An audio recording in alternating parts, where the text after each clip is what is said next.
দাদা শুরুটা জাতীয় কংগ্রেস থেকে, পরে টেলিটাওয়ার ইউনিয়ন পটাশপুরের বিধায়ক, এখন জেলা পরিষদ লোকসভা তৃণমূল প্রার্থী। পথ কতটা কঠিন ছিল আপনার?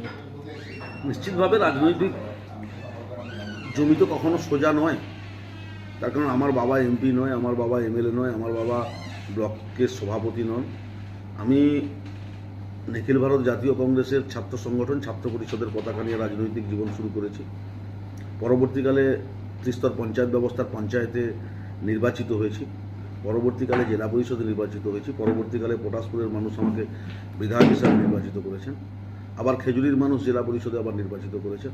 নিশ্চিতভাবে পথ চলতে চলতে রাজনৈতিক ময়দানে মমতা বন্দ্যোপাধ্যায়ের ছবি, মমতা বন্দ্যোপাধ্যায়ের উন্নয়ন, তৃণমূল কংগ্রেসের পতাকা জনসংযোগের মধ্য দিয়ে মানুষের কাছে পৌঁছে দিয়েছে। দাদা এই প্রথম আপনি লোকসভা কেন্দ্র থেকে দাঁড়াচ্ছেন এবং এই প্রথমবারই দেখা গেছে যে তৃণমূল অধিকারী পরিবার ছাড়া লড়ছে এবং